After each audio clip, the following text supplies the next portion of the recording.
quería destacar que, bueno, nosotros siempre entendemos que la representación visual en las materias proyectuales, en las carreras proyectuales, tiene una importancia y tiene relevancia y es casi ineludible. Pero en esta oportunidad, además de eso, que parece como lo más evidente y lo diferente que en relación con nuestras investigaciones, en diferencia a otras investigaciones que pueden cursar perfectamente con la linealidad del lenguaje verbal, pueden ser contadas en palabras, además de otro tipo de representaciones, pareciera que hay algo en las investigaciones proyectuales que las hacen cruzarse con el lenguaje visual de una manera crucial. Pero además nos interesa que exponga algunos cuestiones que hacen al conocimiento a partir de la representación visual, que es algo que les dejamos como inquietud y que creemos que es un campo casi inexplorado y en el cual podemos encontrar muchos elementos de interés que son muy afines al modo de pensamiento seguro de ustedes. Así que con esta intro para hacer algún tipo de expectativa, lo dejamos con José Luis.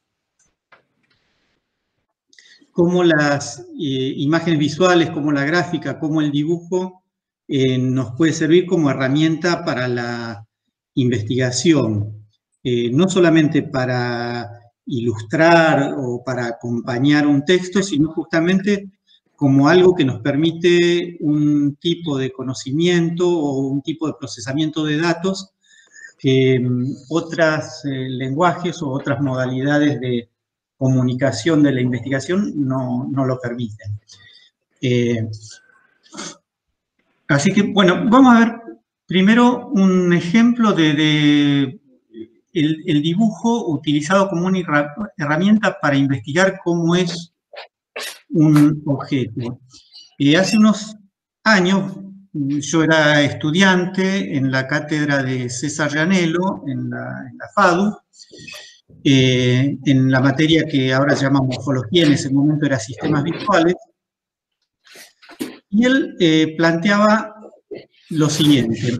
Ustedes ven este modelo, este dibujo, que es un modelo de color, un sistema de ordenamiento del color, que tiene es tridimensional. Acá está dibujado en una proyección, pero es un modelo en 3 dimensiones, donde está el eje de los grises, del blanco al negro, el círculo cromático está inclinado en esta secuencia que dice P, R, O, I, B larga de blue, etcétera, etcétera. La pregunta que hacía Llanello era si este sólido de 3 dimensiones es un cuerpo convexo, es un volumen convexo, o si tiene alguna concavidad. Y la forma de resolver esa pregunta, de poder responder esa pregunta, es haciendo cortes, proyecciones y cortes. Ahí ven la proyección vertical abajo y la proyección horizontal arriba, que se proyecta como un círculo cromático, porque todo esto se inscribe en un cilindro. Esta es una vista de ese sólido de otro costado, ya en una perspectiva, y ahí parecería que hay una cierta concavidad en la parte inferior. Estas son distintas vistas y en algunos lugares se percibe una cierta concavidad o inflexión de la curvatura, pero no es tan evidente. Si uno hace los cortes horizontales a distintas alturas de ese cuerpo, de ese sólido, ahí se descubren.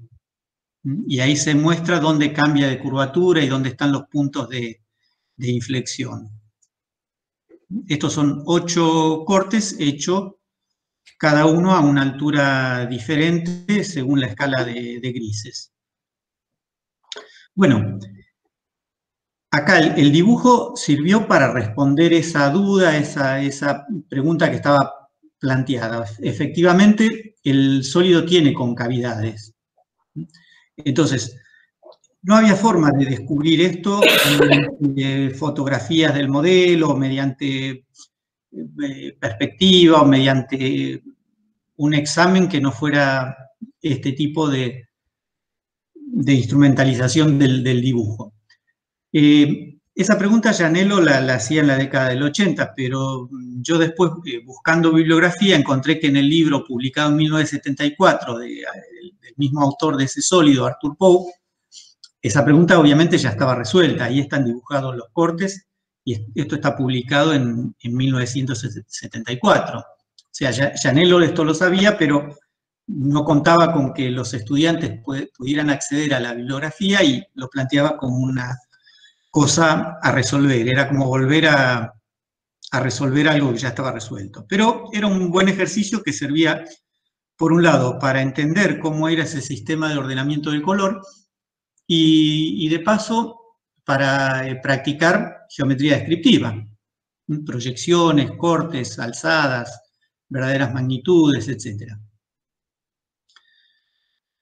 Ahí se ven esos cortes inscriptos en el cilindro que envuelve todo el sistema, los distintos cortes horizontales donde se ven las concavidades. Lo mismo que antes habíamos visto por separado. Y en la imagen de la izquierda arriba se ven todos los cortes superpuestos. Bueno, eso fue un ejercicio simple para demostrar el valor del dibujo para descubrir algún dato que no es tan evidente. Vamos a ver algún otro ejemplo.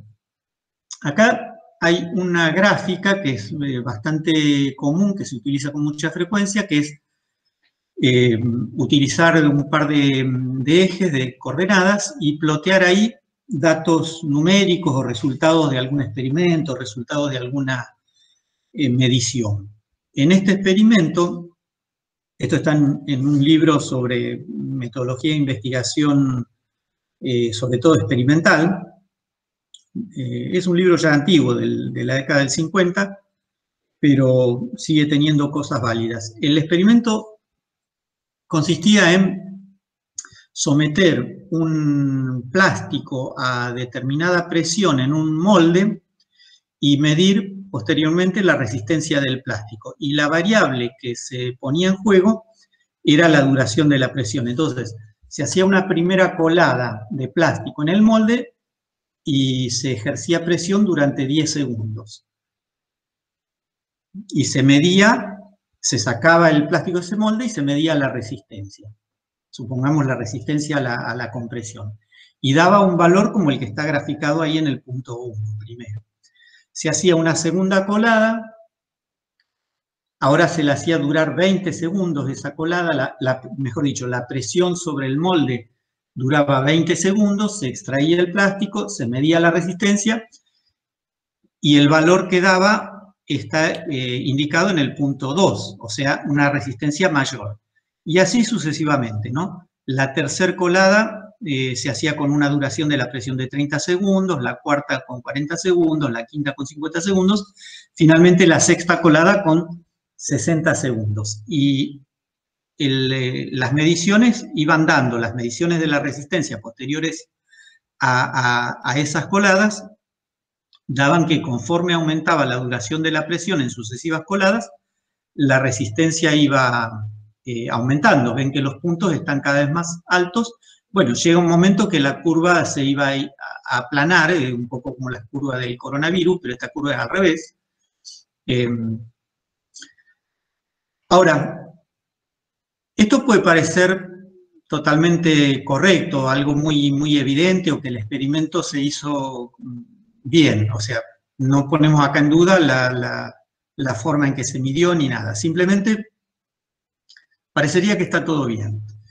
Pero en realidad hay un error en la realización del experimento. Y este gráfico no está mostrando lo que pasa en realidad, ni está mostrando cómo se corresponde la resistencia del plástico, la resistencia mecánica de esa pieza de plástico con la duración de la presión. Y vamos a ver por qué.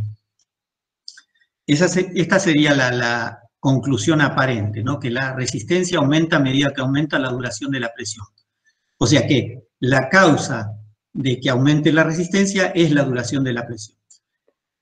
Alguien puso en dudas esto se estaba haciendo en un laboratorio, de repente pasó ahí por ahí un investigador más experimentado y planteó sus dudas y les dijo, bueno, vuelvan a repetir el experimento, pero ahora háganlo de otra manera.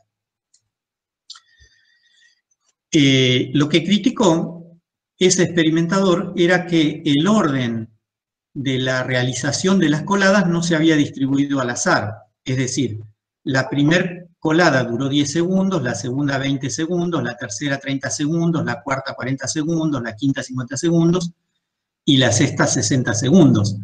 Una cosa es el orden de las coladas y otra cosa es la duración de la presión. En realidad eran dos variables distintas. Lo que pasa es que en la primera forma de realizar el experimento lo hicieron correlativo.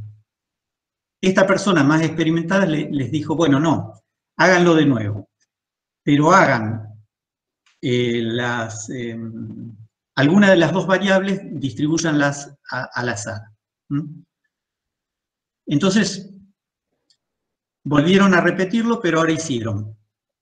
La primera colada empezaron, sí, con 10 segundos de duración de presión. A la segunda colada no le aplicaron 20 segundos, le aplicaron 50 segundos de duración de la presión. Y el resultado dio ahí una mayor resistencia. Pero a la tercera colada le aplicaron 30 segundos, a la cuarta 60 segundos, a la quinta 40 segundos y a la sexta 20 segundos.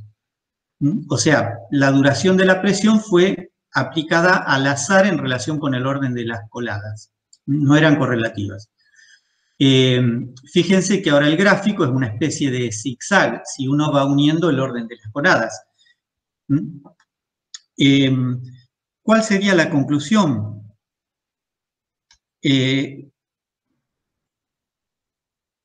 Lo que es importante es el orden en que se hacía la colada y no la duración de la presión. La duración de la presión no influía para nada en la resistencia del plástico. Y esto quedó demostrado acá porque en la segunda colada, que tuvo una presión durante 50 segundos, tiene menor resistencia que la sexta colada, que tuvo una duración de presión de apenas 20 segundos. Entonces, eso no era lo que hacía crecer la resistencia del plástico, no era lo que influía como factor en la resistencia del plástico. Lo que influía era el orden de las coladas. ¿Y por qué? Bueno, porque el molde, esto es plástico derretido, plástico caliente, el molde se iba poniendo cada vez más caliente, iba adquiriendo más temperatura, y por lo tanto la temperatura era una cuestión relativa acá, y eso iba en paralelo con la duración de con el orden de las coladas, no con la duración de la presión. Entonces, acá tenemos los dos gráficos. Bueno, no hay una sola forma de graficar algo, obviamente, pero y cada forma me muestra cosas distintas. En este caso, la secuencia al azar, que es una metodología que siempre se utiliza para realizar cualquier tipo de experimento, de medición o incluso de encuestas, permitió descubrir otra cosa, otra variable que entraba en juego, y la gráfica también acompañó ese nuevo conocimiento o esa nueva verificación. O sea, ahí la gráfica sirvió para acompañar la otra forma de hacer el experimento. Otro punto importante en la historia de la utilización de imágenes para la investigación es este. Mediados del siglo XIX, hay epidemia de cólera en Londres y hay este médico, John Snow, que está considerado el padre de la epidemiología. Se le ocurre mapear los datos de las muertes. Vieron que ahora con el COVID tenemos un poco esta práctica de ir poniendo en un mapa las cantidades de casos por ciudad, por país, etcétera. En fin. En este mapa, esto es un mapa del barrio de Londres, donde había más concentración de muertos por cólera. No es todo Londres, es un sector. Los puntos, los circulitos pequeños, los puntitos, representan cada persona muerta por cólera. Y las crucecitas, que no hay tantas cruces, hay muchos puntos, pero no tantas cruces. En general, fíjense que las cruces están en las calles, son los pozos de agua. Obviamente, en 1854, en Londres ni en ninguna ciudad del mundo había agua corriente. El agua se sacaba de pozos con una bomba, como se sigue haciendo acá en Argentina en el campo. Se hace un agujero o se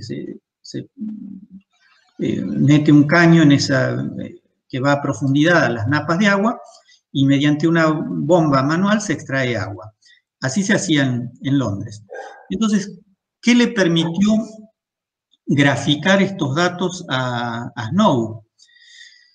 Le permitió encontrar que en la calle Broad, en Broad Street, era alrededor del pozo marcado con la X que está ahí en el centro del mapa, era donde se concentraba la mayor cantidad de muertos. Entonces relacionó obviamente una cosa con otra, pero esto si no lo graficaba no era tan evidente de entenderlo. Ahí tienen una representación de las bombas que se usaban en esa época, una foto actual, una réplica de ese tipo de bombas, y la concentración de muertos alrededor de esa. El problema, entonces, se dio cuenta Snow que el problema era que la gente que extraía agua para beber o para cocinar o para lavarse de ese pozo, estaba extrayendo agua contaminada, porque estaba tomando agua de las napas freáticas. Y obviamente no todas las bombas que tomaban de distintas napas o tal vez a distintas profundidades estaban contaminadas. Lo que descubrió es que la principal culpable de la contaminación era esta bomba, particularmente la de Broad Street. Si volvemos al mapa, vamos a ver que hay muertos en otras zonas y hay otras bombas, pero los muertos en zonas más alejadas puede ser que la explicación que se daba es por qué una persona que tenía una bomba en una zona más alejada iba a ir a buscar agua a la bomba de Broad Street, que era la que estaba contaminada, la napa que estaba contaminada. Bueno, detectaron que mucha gente que trabajaba por ahí y vivía en las afueras llevaba el agua desde ahí. Y entonces, por eso es que encontraron muertos desparramados en otras partes del barrio o de la zona, aún estando relativamente alejados de ese pozo o teniendo otros pozos más cerca. Bueno, esto es el uso evidentemente de mapas con datos. Vamos a otro ejemplo. Acá vemos una representación de unos caballos galopando. Esto es una pintura de Géricault, un pintor francés de principios del siglo XIX. Esta pintura es de 1821. No existía la fotografía. Cuando uno ve un caballo galopar, el movimiento de las patas es bastante rápido y uno no percibe en realidad cómo es exactamente el galope del caballo. Cuántas patas apoya, si en algún momento deja de apoyar las patas y está con las cuatro patas en el aire, si las patas van en paralelo o van cruzadas, etc. O sea, no se sabía muy bien cómo era el galope del caballo. Y obviamente, esta pintura tiene un error bastante grande, o sea, los caballos no galopan así, con las patas en paralelo.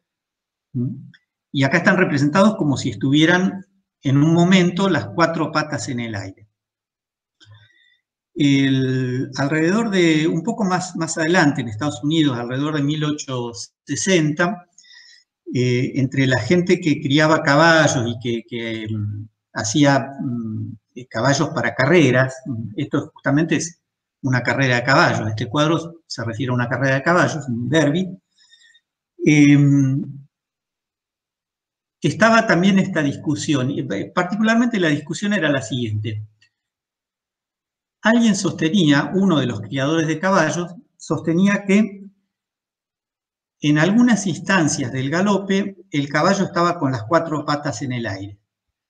Y otros le argumentaban que eso no podía ser, que siempre alguna pata estaba apoyada en el suelo. Bueno, esto parece una trivialidad, pero para los criadores de caballo y para el desarrollo de las carreras y de las razas de caballo y todas estas cuestiones es una cuestión incluso económica sumamente importante. Entender cómo galopa el caballo y cómo se puede mejorar la velocidad o, en fin, o cómo tiene que manejarlo el jinete, etcétera, etcétera. ¿Qué hubo que esperar para resolver esta cuestión? Hubo que esperar el invento de la fotografía. La fotografía se inventó antes de 1880, pero de un tipo de fotografía que tuviera cierta precisión en el registro de la imagen, precisión en el sentido de la velocidad de obturación. O sea, hubo que esperar que alguien pudiera construir cámaras que permitieran obturar y exponer la película en centésimas de segundos, o sea, fragmentos muy pequeños de segundos, para capturar esos momentos. Y esto lo hizo Muybridge. En realidad, las primeras series de fotografías que hizo eran de 1773, pero después mejoró un poco la técnica y en la década de 1880 realizó varias secuencias de fotos con una técnica que desarrolló a propósito de esto para resolver justamente la cuestión del galope del caballo. Hacía galopar el caballo con su jinete en una recta, digamos en 100 metros, ¿sí? Hizo poner sábanas blancas de fondo a lo largo de toda esa recta.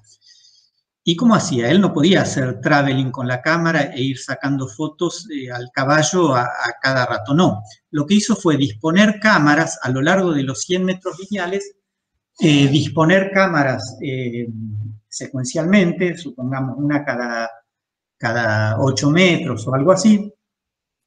Acá tenemos 4 por 4, hay 16 fotos, o sea, 100 dividido 16. Y ahí están los metros de distancia entre cada cámara. ¿Y cómo hacía para que la cámara obturara en el momento que pasaba el caballo? Bueno, puso en correspondencia con las cámaras un hilo que cruzaba de lado a lado de la pista que se activaba cuando el caballo lo rompía, y eso activaba el obturador de la cámara. O sea que cuando el caballo pasaba por el frente de cada cámara obturaba y sacaba una foto.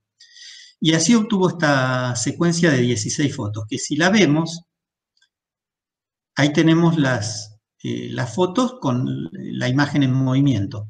Y si detenemos, a ver si puedo detener la imagen, ahí la detengo y vemos que hay una pata apoyada, ¿sí? Pero obviamente ahí hay las dos patas traseras apoyadas. Y ahí lo que vemos es que las patas no van en paralelo como estaba representado en el cuadro de este pintor francés, sino que van cruzadas, se adelantan las patas izquierdas, digamos las dos patas del lado izquierdo, una se adelanta y la otra se atrasa, y a la inversa con las patas del lado derecho. A ver si puedo hacer ahí. Ahí está. Y ahí se ve que están las 4 patas en el aire. O sea, era bastante más complejo de lo que se imaginaba en el galope del caballo.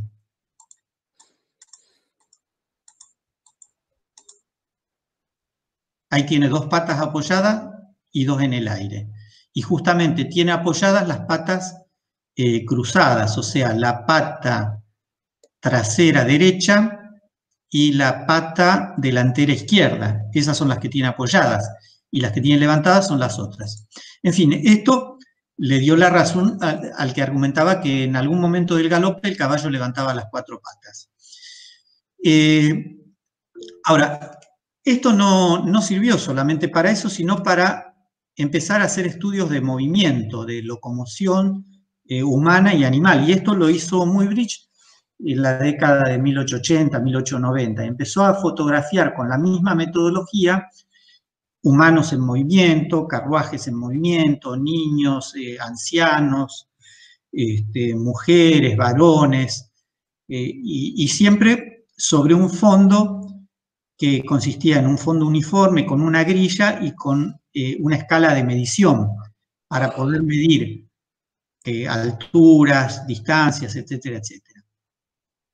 O sea, toda una metodología fundamentalmente gráfica, fotográfica, para investigar el movimiento de los humanos y de los animales en general. Y eso fue antes de que se inventara el cinematógrafo. O sea, eran series fotográficas que obviamente se podían animar y podían dar la sensación de movimiento. Eso fue lo que llevó, entre otras cosas, ese fue uno de los antecedentes directos del cinematógrafo, ¿no? Después vinieron los Lumière, pero unas décadas más tarde, una década más tarde, creo. Pero fíjense la importancia de desarrollar un método gráfico para investigar algo. Acá tenemos otro ejemplo todavía más antiguo, del 1700, o sea, del siglo XVIII. Por lo que se sabe, es una de las gráficas o de las infografías más antiguas que se conocen. Acá lo que querían era representar la balanza de exportaciones e importaciones de Inglaterra en relación con, de Inglaterra en relación con Dinamarca y Noruega. Entonces tenemos una línea, una curva, unas curvas que representan las exportaciones y otras las importaciones. Obviamente todo esto estaba tabulado y acá en la escala vertical de la tabla tenemos las cantidades. Esto está expresado, me imagino que en libras esterlinas, a ver dónde dice el... Sí, pounds. En fin. Pero claro, todas estas datos tabulados eran simplemente pilas de números, que había que mirarlos y entender qué pasaba. Una simple gráfica de esos números ayudaba rápidamente a entender cómo era la situación. Hasta 1754, el balance de importaciones y exportaciones era en contra, o sea, Inglaterra importaba más de lo que exportaba de Dinamarca y de Noruega. Pero a partir de allí empezó a tener un balance a favor, o sea, empezó a exportar más de lo que importaba. Y esto claramente iba mostrando, este tipo de gráficas claramente puede mostrar no solo cuándo se produjo el cruce de esas curvas, sino también cómo van aumentando, cuándo aumentan más rápido, cuándo se aplanan, etc. Es el mismo tipo de curvas que todo el mundo ve ahora para el COVID, para ver cómo evoluciona algo, cómo algo va cambiando en el tiempo. Esto es simplemente transcribir valores numéricos a una gráfica, pero la gráfica permite ver cosas que los valores numéricos por sí mismos no permiten. Por algo se utilizan. Este también es un gráfico muy antiguo y esto ya es directamente una infografía, porque acá no entran en juego solamente dos variables, hay muchas más variables acá que están representando.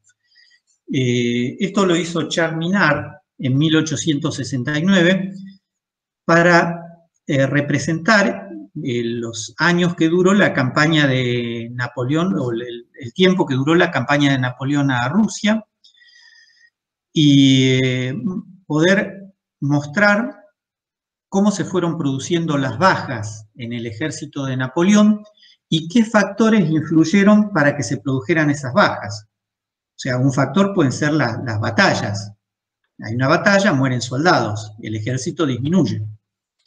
Pero él lo relacionó también con otros factores, como en este caso la temperatura y la situación geográfica. Ustedes ven, ploteó esto en la geografía del trayecto. Acá se ven representados ríos y vemos, por ejemplo, que en el cruce de un río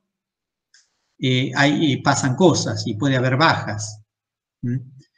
Y el gráfico de abajo, la curva, que en realidad son rectas inclinadas, muestra los puntos de temperatura, es una gráfica de temperatura, cuando la temperatura crece y cuando disminuye. El punto más alto de acá de la derecha es el grado cero, y esto está invertido, o sea, a medida que nos vamos para abajo, la temperatura aumenta. O sea que acá el ejército de Napoleón empezó a la izquierda con el ancho de línea, que representa cantidad de soldados, en gris claro es la campaña de ida y en negro es la campaña de regreso de Rusia. El ancho variable va representando la disminución del ejército de Napoleón. Un poco está indicada la trayectoria, o sea, también cuando hay cambios de dirección, cuando pasan por determinados puntos geográficos, ciudades, ríos, etc. Y la gráfica de abajo representa las temperaturas. Empezó con 26 grados. En un momento, en el segundo punto, donde la línea de abajo hace un quiebre, tenemos 30 grados. Hasta ahí venía, en un momento el ejército se divide en dos ramas y después se vuelven a juntar. Y bueno, cuando llega a Rusia, acá en Moscú, el ejército ya tenía unas cuantas bajas. Y otra gran porcentaje de bajas se produce en la retirada. Sabemos por la historia que Napoleón perdió la campaña Rusia, o sea, no pudo con el frío, no pudo con los ejércitos rusos, o sea, se tuvo que volver, digamos, con la cola entre las patas. Y habiendo arrancado con un ejército de 400.000 personas, volvió apenas con 10.000 personas. Lo que hace Minard es atribuir y demostrar en este gráfico que gran parte de las bajas se deben al descenso de la temperatura. Y esto lo puede relacionar. Cuando se dan bajas abruptas de temperatura, el gráfico muestra que hay una reducción en la cantidad de tropas del ejército. Pero está mostrando también otras variables a la par que eso. O sea, es un gráfico ya más complejo y está en escala, tiene una escala gráfica de temperatura, una escala gráfica de anchos que representan cantidad de soldados del ejército, está en escala las distancias, etc. Hay ciertos datos. Esta ya es una infografía moderna, muy simple, muy directa, donde se representa una única variable, o sea, datos numéricos representados por una gráfica. Acá justamente se trata de que la infografía sea muy simple y muy directa, no tenga una elaboración muy profunda, porque se apela al impacto y al convencimiento rápido del público que mira esto. Esto es para una campaña en pro del ahorro de agua, o sea, de utilizar el agua, de consumir o utilizar el agua de manera racional y ecológica. Entonces, lo que dice es, mientras menos tiempo tengas la manguera abierta, más estás aportando al cuidado del agua de todos. Y acá está representando gastos de consumos de agua, minutos y litros. Tiempo de una canilla abierta, cuántos litros consume una hora de una canilla abierta. Y todo eso ejemplificado con estos bidones de agua que están acá abajo, que van creciendo. Este es un gráfico simple, pero vamos a ver este otro que es un poquito más complejo. Este también es un tipo de gráfico de múltiples variables. Es una infografía que cuenta prácticamente sin palabras todas las misiones que hubo a Marte desde 1960 hasta prácticamente la actualidad. En este gráfico, el que tenemos ahora en pantalla, llega hasta 2007 y después hay un fragmento que dice futuro, pero yo después les voy a mostrar, si es que me lo traje en el pendrive, un gráfico más actualizado, de 2013. Este mismo similar, pero actualizado. Entonces, ¿por qué les digo que cuenta? Algo que se podría contar como una historia verbalmente y secuencialmente. Primero fue la nave Mark 1 enviada por los rusos en 1960 y llegó hasta tal distancia y falló la misión y se perdió la nave. Bueno, así, pero el gráfico me cuenta todo esto con decenas de misiones y me dice datos mucho más concretos que los que puedo mencionar verbalmente. Se representan fechas, se representan naves, se representan países, se representa el grado de aproximación o el grado de éxito que tuvo cada una de esas misiones. Y abajo ven que hay un código de colores y un código bueno, las banderitas que representan países, los colores de los países que están representados en las líneas. El color de la línea representa el país, o está también la Unión Europea o la Agencia Europea del Espacio, está ahí con un color, y el grado de lejanía o de aproximación, de lejanía de la Tierra y de aproximación a Marte que tuvo cada misión está representado por la longitud de las líneas y al mismo tiempo por el punto final, que puede ser blanco, gris claro, gris más, un poquito más oscuro, o negro, que me indica una escala desde que la misión falló, que no cumplió con el objetivo, que es el punto final negro, las misiones que llegaron a ser simplemente un acercamiento, que es el gris oscuro, las misiones que llegaron a orbitar, que son el gris intermedio, las misiones que llegaron a aterrizar en Marte, que son el gris más clarito, y finalmente las misiones que no solo aterrizaron, sino que desembarcaron un robot, lo que llama un rover, ¿no? un autito, un robotito que podía caminar sobre Marte, que están ahí representadas con el punto final en blanco. Misiones a Marte. Bueno, entonces tenemos la fecha.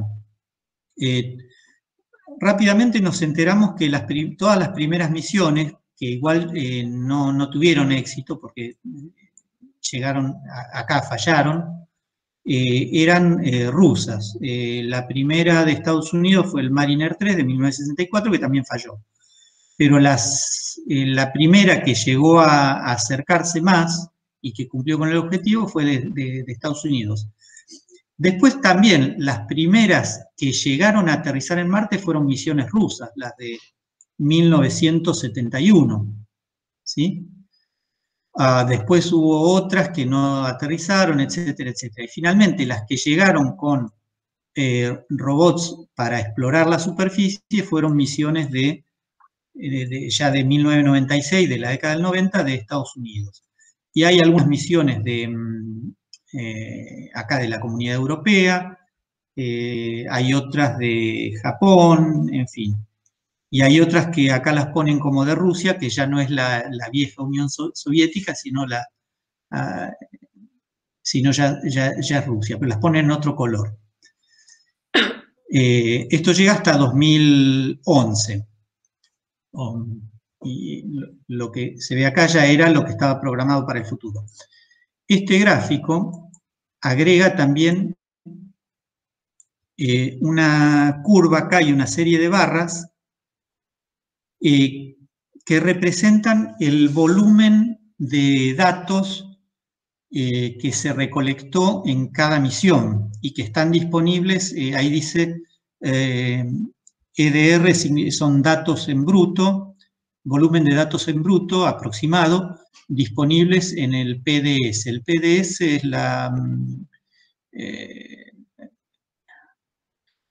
es una agencia de la NASA donde todos estos datos están volcados y uno puede acceder. Y esos datos pueden ser fotografías, mediciones, muestras que se trajeron con las sondas, es decir, un montón de datos de distinto tipo.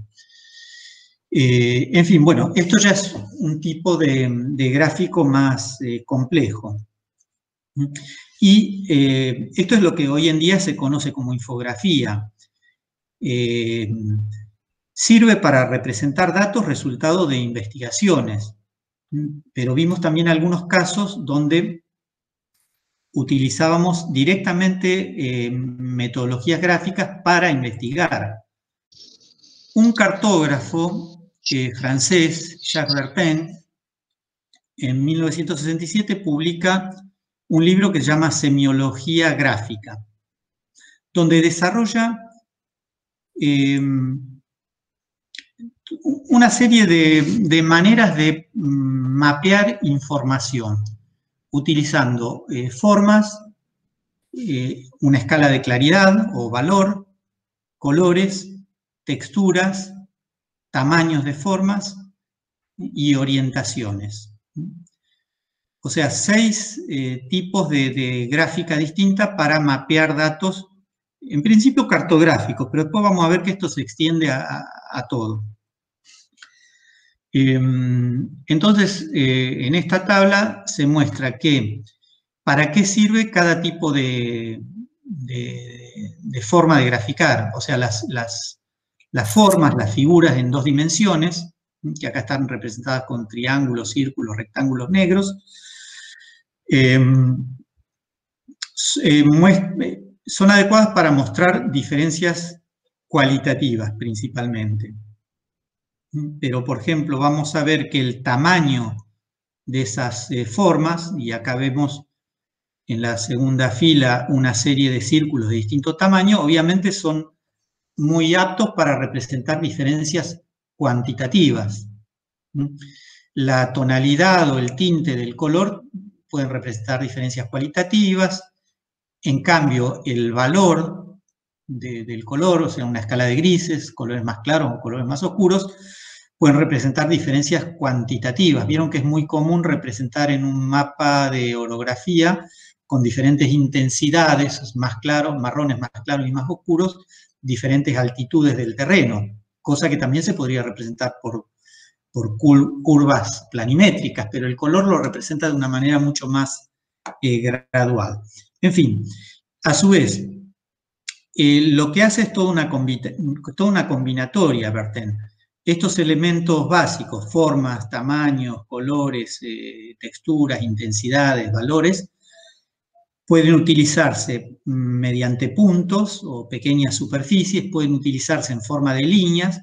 Lo veíamos en el gráfico de las misiones a Marte, que el color estaba aplicado sobre la línea que representaba la trayectoria de la misión.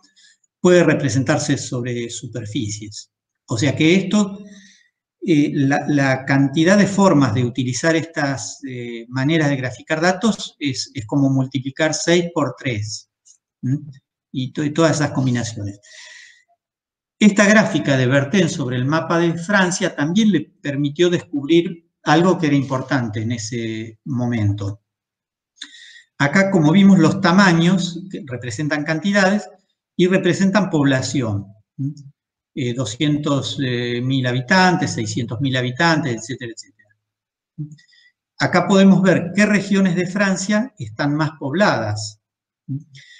El gráfico del medio con las texturas me representa la cantidad de médicos o la proporción de médicos que hay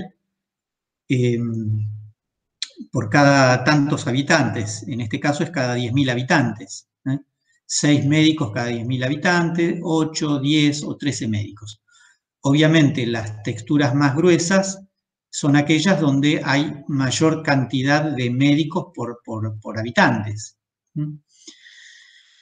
Cruzando estos dos gráficos, puedo obtener un dato que me resulta importante saber, que es fijarme cuál es la región que tiene menos cantidad de médicos y una cantidad importante de habitantes.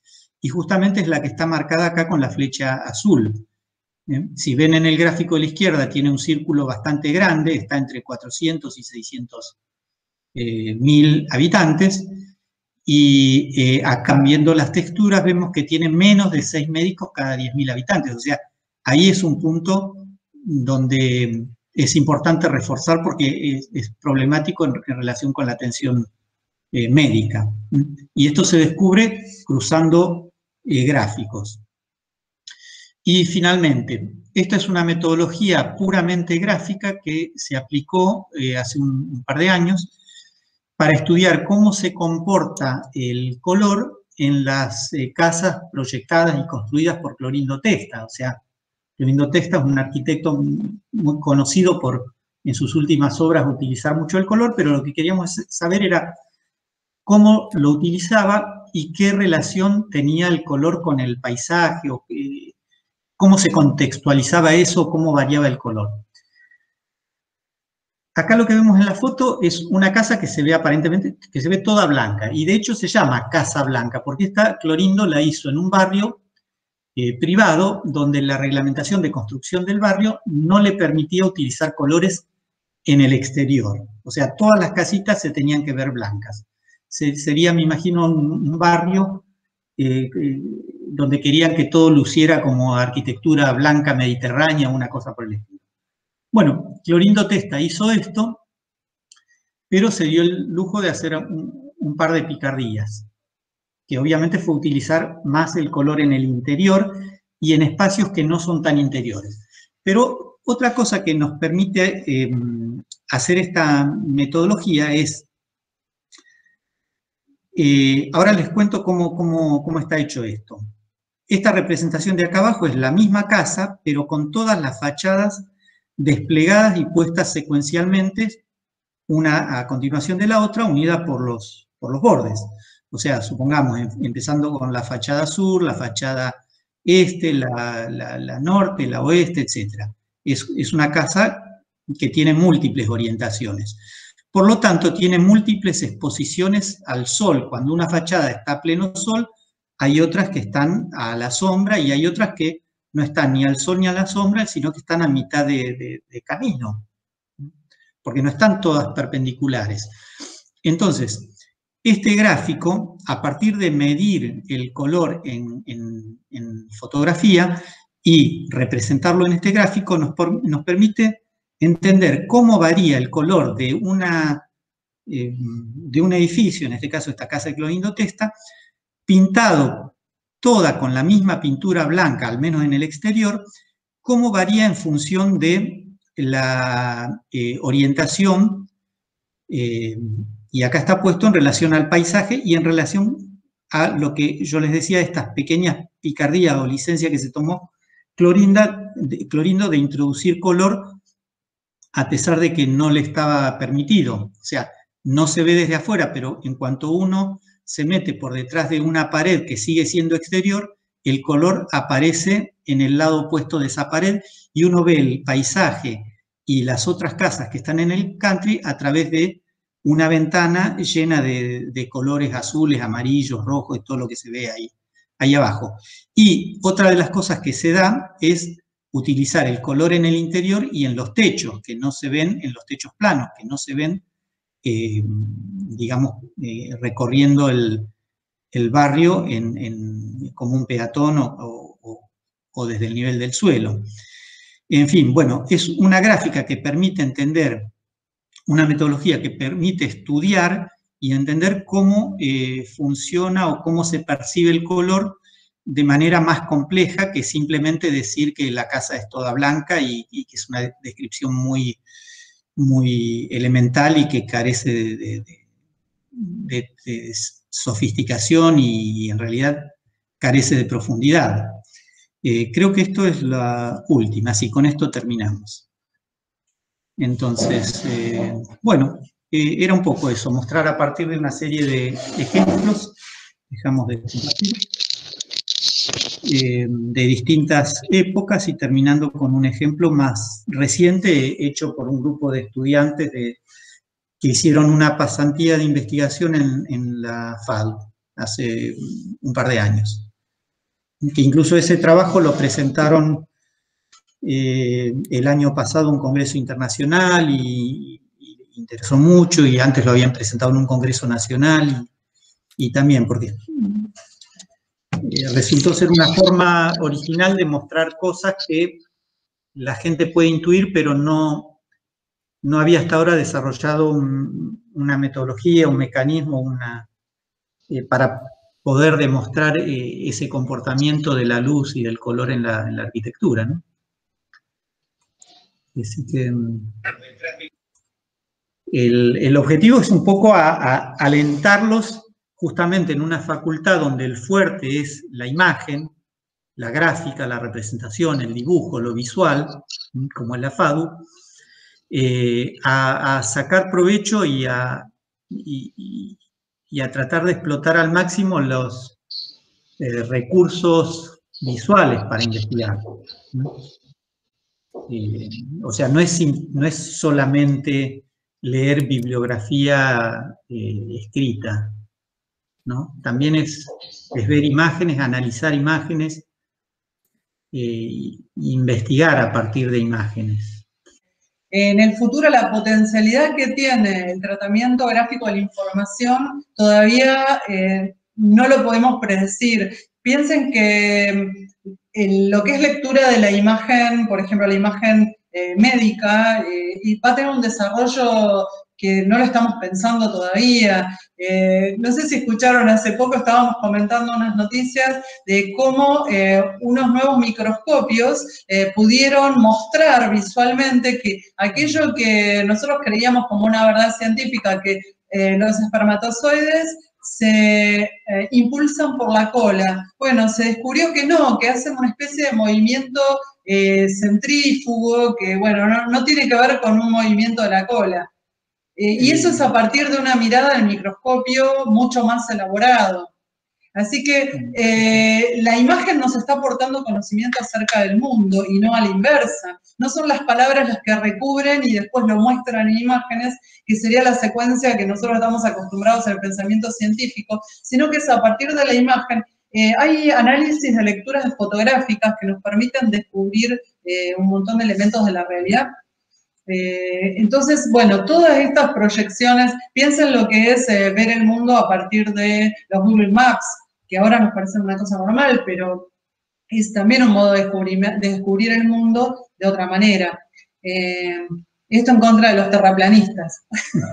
Si nosotros no tuviéramos imágenes de la Tierra desde afuera, desde el exterior, como el hombre medieval, era más fácil entender eso como una posibilidad, porque el otro eran cálculos matemáticos. Sin embargo, creo que, bueno, las imágenes muchas veces nos permiten leer y entender la realidad. Por eso hay potencialidades muy importantes, tanto los de imagen y sonido, piensen la imagen con movimiento también, bueno, sería lo mismo, la imagen documental o no. Y también el modo de presentar las investigaciones, y yo la verdad que creo que hay que alentar a que cada vez más la gente pueda presentar la información de una manera como este tipo de iconos diagramáticos, de información donde se visualiza, ¿no? De una manera completa, una información muy compleja, que en una tabla Excel o en otras situaciones es muy difícil de interpretar todos esos datos a la vez. Así que bueno, no sé qué reflexiones por ahí dicen que les... A ver qué pusieron en el chat. Si quien tiene alguna pregunta y la quieren hacer por chat o verbalmente, abran los micrófonos y pueden interactuar. Hola, ¿qué tal? Yo quería hacer una pregunta. Me pareció buenísima la charla y me parece que aporta un montón. Me gustaría saber si nos pueden recomendar alguna bibliografía para estudiar un poco más sobre como representación de datos de forma gráfica, porque la verdad es que es algo que por lo menos yo en las otras materias siempre se nos pide y a veces cuesta encontrar un poco como de inspiración al respecto. Sí. ¿De qué carrera sos, Luciana? De arquitectura.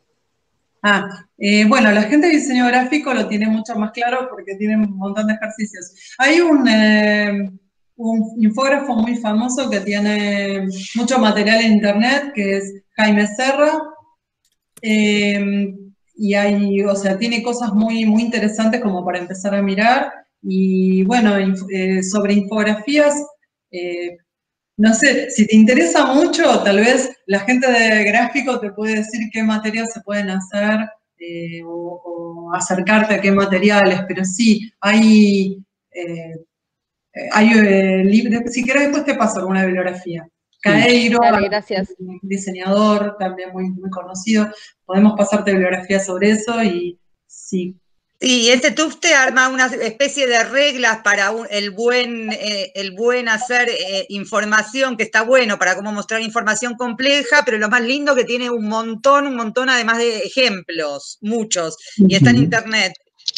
Los que cursan o cursaban comunicación en Comunicación 1 ahora, creo que después les paso si quieren los videos, también hay un par de clases sobre icono diagramático, manejo del informe. Lo que pasa es que es más bien como teórico. O sea, ¿qué nos permite?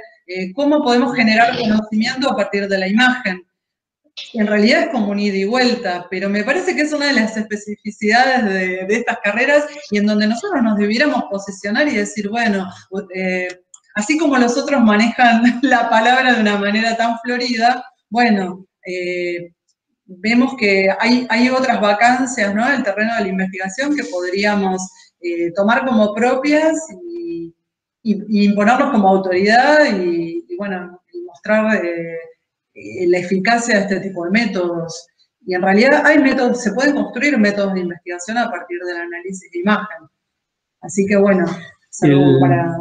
El libro de Jacques Bertin, el que yo mostré ahí un par de diapositivas, está en la Biblioteca de la Fábula. Está.